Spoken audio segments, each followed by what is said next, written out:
Oke, selamat siang semuanya. Assalamualaikum warahmatullahi wabarakatuh. Waalaikumsalam siang Pak. Hari ini saya akan membawakan materi tentang budgeting ya. Budgeting atau anggaran. Yang tahu nggak anggaran atau budget apa sih? Yang tahu nggak?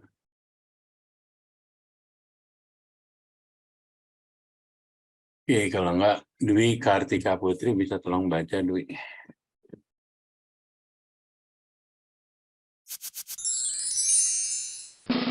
Ada yang bisa baca? Halo. Iya, Pak.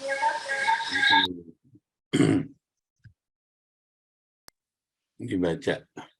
The operating budget is a business plan that has been converted into monetary terms. Such a plan can be the forecast revenue and related expenses for the next month. The budget could also be in non-monetary terms, such as the number of housekeeping staff needed next week. A business that does not have a budget or a plan will make decisions that do not contribute to the profitability of the business because managers lack a clear idea of the goals of the business. Forecasting, see chapter 13, and budgeting systems are expected to reflect realistic expectation.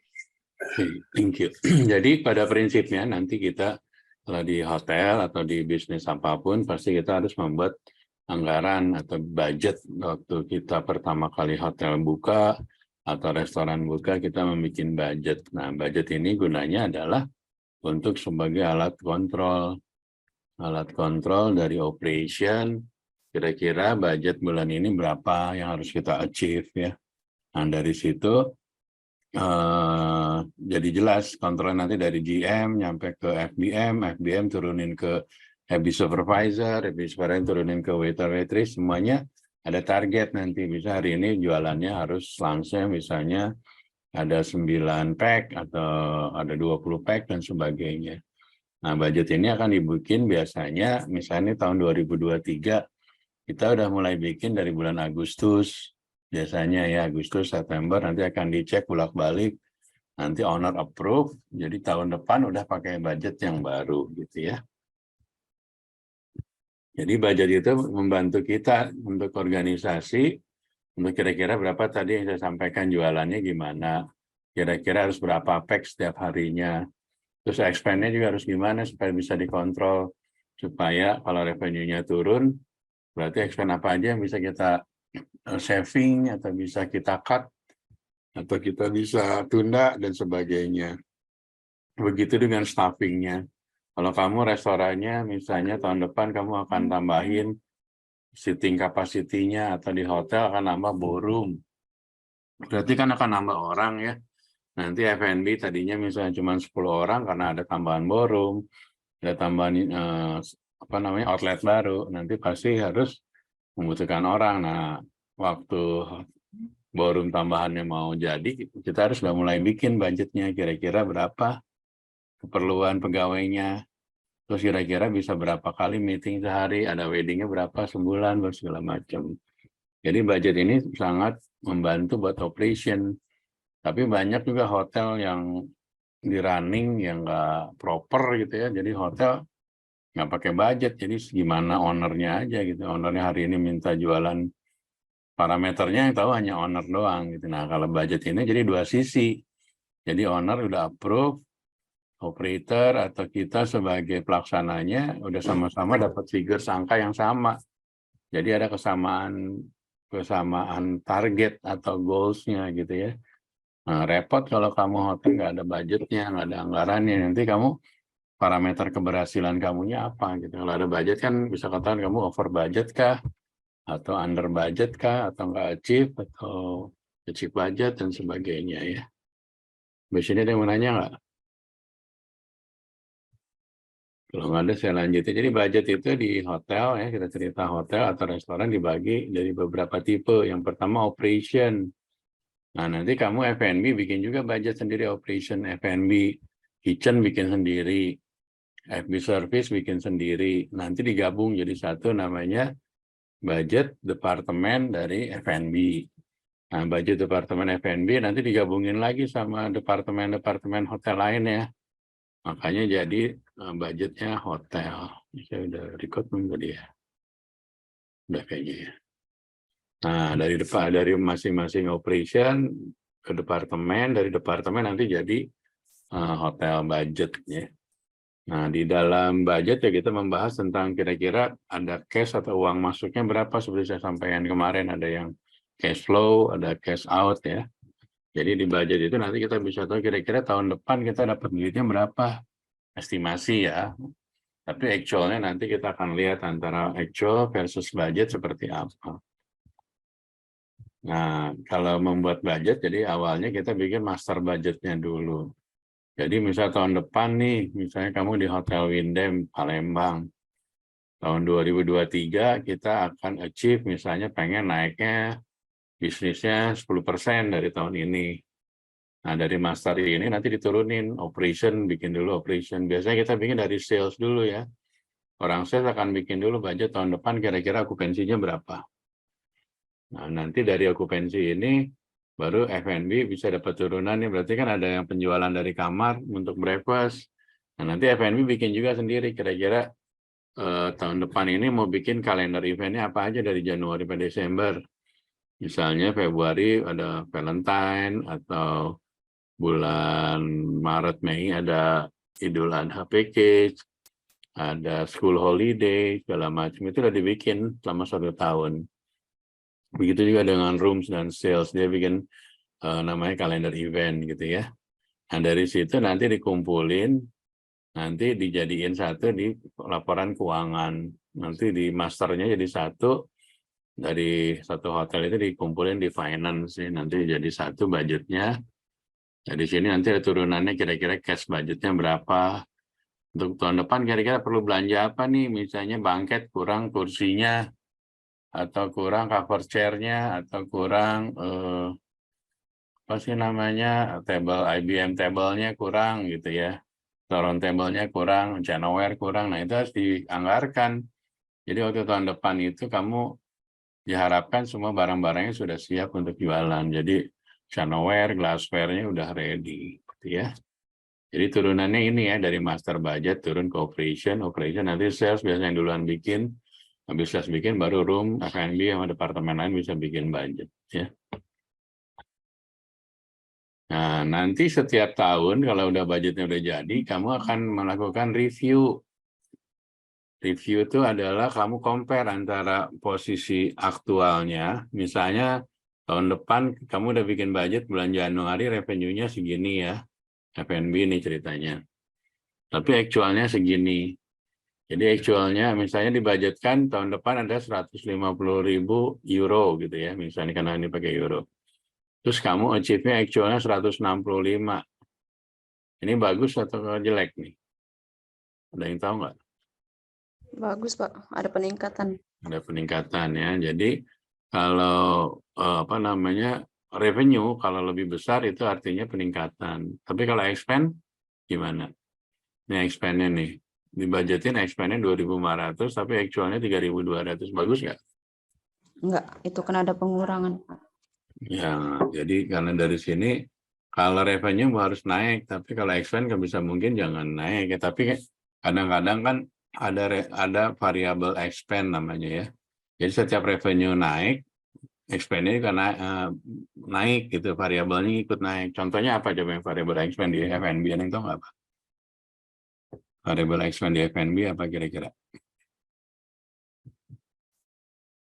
Contohnya adalah kayak barang-barang F&B kayak ini, paper supply, gas supply. Kan waktu terjadi penjualan kan, kamu makan di outlet pasti pakai napkin ya, paper napkin.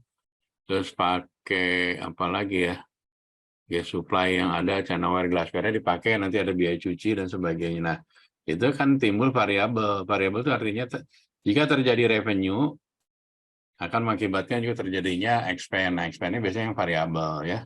Beda sama yang fix. Kalau fix expense apa aja di hotel atau di restoran? Yang biayanya tetap setiap bulan ada aja. Apa kira-kira? Ada yang tahu nggak?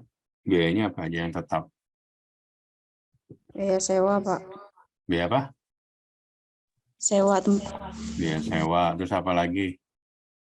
Gaji masuk biaya tetap apa Gaji. variabel? Gaji, Pak. Nah, gaji ya. Jadi biaya gaji, biaya listrik, bayar air, itu semuanya masuk ke biaya tetap. Jadi ada tidak ada tamu, kamu tetap harus bayar listrik. Ada atau tidak ada tamu, kamu harus bayar rentalnya tadi yang apa? Biaya sewa restorannya. Misalnya kamu buka restoran di mall, gitu, kamu harus tetap bayar. Jadi expenditure ada dua ya, ada fix dan ada variabel ya. Oke, yang skenario 2 ini revenue antara actual versus budget bagus atau jelek? Bagus untuk budgetnya karena akan meningkat daripada aktual. Yang revenue meningkat dari mana? Budgetnya berapa? Itu kan 150 juta, terus untuk Actually? itu Actually, 142 juta, 142. jadi bagusan mana? Berarti di bawah budget dong, berarti kamu nggak achieve. Jadi nggak bagus, ini unfavorable itu artinya tidak menguntungkan ya. Nah, tapi di satu sisi kamu expense-nya bisa turun nih ya. Di budgetnya 2.500, kamu expense-nya tapi 2.200. Berarti kamu bisa saving 300 euro, berarti favorable menguntungkan ya. Jadi nanti itu kamu akan ada analisa sangat mudah kan, kamu tinggal bantuin aja, bandingin antara actual versus budget. Prinsipnya tadi ya, kalau revenue lebih besar berarti favorable. Tapi kalau expense lebih besar berarti unfavorable. Ya, paham ya? Gampang ya. Oke. Ini analyzing variant accepted cost. Sebentar, ini tutupan.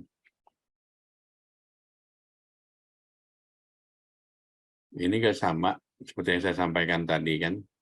Ini gas supply itu variabel ya. Jadi ini terjadi budgetnya 195.000, tapi actualnya 206. Berarti kamu lebih baik ya, favorable ya, karena revenue-nya di atas budget. Tapi ternyata expense-nya kamu bisa saving nih. Budgetnya 6.000, walaupun revenue-nya naik, kamu bisa menjadi 6.195. Sorry, ini naik ya. Ini naik segini. Nah, ini makanya ini variabel ya, terjadinya kenaikan revenue menyebabkan variabel expense juga ikut naik. Ini namanya variabel itu linear ya, jadi setiap kenaikan revenue akan mengakibatkan kenaikan variabel ya. Paham sampai di sini? Paham, Pak. Ya, gampang ya. Jadi kamu harus sudah tahu apa yang fix, expense di dalam hotel itu apa aja tadi sudah sampaikan, apa variabel, expenses sudah sampaikan ya. Ini cerita tentang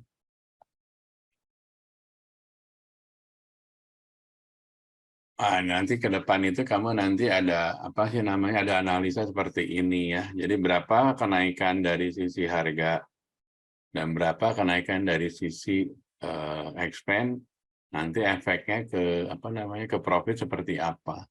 Jadi setiap kenaikan harga akan mengakibat kenaikan expense, tapi profitnya nambahnya berapa persen. Nah, nanti bisa dilihat dari seperti contoh ini. Ini harganya naik ya, dari 65 ke ini kan naik ya. Actualnya 70. Jadi ini harga kamar ceritanya. Terus kamar yang terjual, tapi lebih kecil ya. Dari budgetnya 3.000, tapi kamu achieve-nya 2.950. Jadi ini hukum pasar ya, jika harganya naik, harga jual kamar naik nih, tapi volumenya, jumlah kamar okupansinya kamu turun. Biasanya kondisi pasar seperti itu sih, waktu harganya naik pasti mungkin tamu pindah ke kompetitor. Makanya kita harus bisa maintain gimana harganya supaya menarik dan tamu tetap datang ke kita. Ya selain harga ya servis kita harus bagus ya. Tidak melulu dari harga sih. Tidak melulu dengan menurunkan harga kita okupansi akan bagus. Banyak hotel yang banting-banting harga, tapi tamunya nggak naik juga. Tapi bayangin kamu lihat ada hotel ya, kayak beberapa hotel brand besar atau yang lokal tuh Padma Hotel lah gitu ya. Hotelnya mahal ya untuk hotel lokal, tapi tamunya tetap ramai. Gimana caranya itu yang jadi bagus tuh?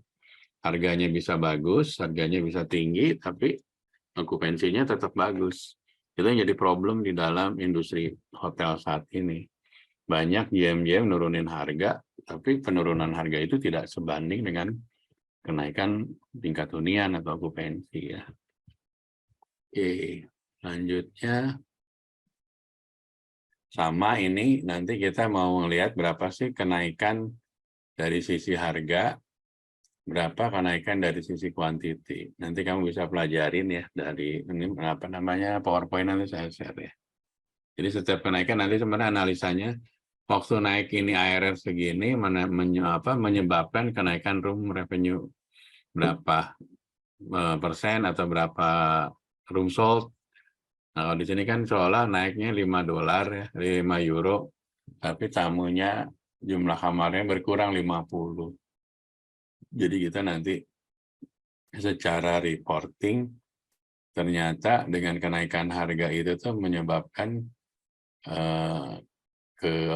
kehilangan kesempatan jualannya menjadi mungkin kalau ini harganya ditetapkan jadi mungkin bisa jadi okupansinya akan jeblok. Tapi itu namanya di dalam hotel itu nanti kalau kita belajar revenue management, kita akan lihat kapan kita menaikkan harga pada market yang memang trennya okupansi lagi bagus gitu. Kapan kita nurunin, tapi nurunin juga ada strateginya, nggak berarti main turunin, turun-turunnya enggak. Kadang-kadang mempengaruhi customer itu tidak melalui dengan harga turun ya. Bisa juga dengan dibundling gitu ya. Misalnya kamarnya harganya tetap, jadi market tahunya harganya tetap harga 700.000, tapi dapat diskon F&B, dapat diskon di spa, diskon di ini. Pada satu sisi kita menjaga harga kamarnya gitu loh. Ya mungkin ada pengorbanan F&B-nya dikasih diskon, spa-nya dikasih diskon. Tapi harga jual kamar kamu tetap terjaga bagus gitu loh. Daripada kamu tiban harganya turun, naiknya lagi nanti susah. Ya, sampai sini paham? Untuk analisa actual versus budget. Ada yang mau nanya nggak? Untuk materi analisa varian budget. Ada yang mau nanya nggak? Saya, Pak. Silakan. Untuk menentukan aktual itu tuh dari hotel atau gimana ya, Pak? Actual apanya, sorry? Tadi yang di slide awal. Actual itu nanti terjadi dengan kondisi. Misalnya sekarang kamu bulan apa nih? Sekarang bulan November ya. Kamu sekarang budget Desember misalnya okupansinya 70% gitu ya. Pas nanti di bulan Desember ternyata okupansinya actualnya 75%. Tadi budgetnya 70, tapi actualnya kamu 75. Berarti kamu jauh lebih baik ya. Bentar. Gue telepon balik ya, ini ngajar bentar. Oke, gue telepon balik ya. Oke, jadi actual itu akan terjadi pada hari hanya gitu. Kalau hari ini kamu kan mungkin melihatnya waktu budgetnya sebelumnya. Misalnya kamu bulan November, kamu lihat budget November sekarang berapa misalnya, okupansinya 65. Sekarang sampai tanggal berapa nih, 17 November ini kamu okupansi sekarang berapa actualnya? Dari tanggal 1 November sampai 17, misalnya okupansi kamu 60%, budgetnya 65, berarti kamu masih under budget, masih di bawah budget 5%. Jadi actual itu akan terjadi pada hari hanya gitu loh. Bukan ditentukan di awal, tapi budget ditentukan di awal. Actualnya nanti pada hari hanya terjadi seperti apa. Bisa jadi kamu di atas budget. Bisa jadi kamu di bawah budget, tapi harus ada alasannya kenapa kamu di bawah budget, kenapa di atas budget, dan sebagainya. Itu ya. Siapa tadi? Putri ya. Makasih ya, Pak. Nah, ada lagi yang mau nanya?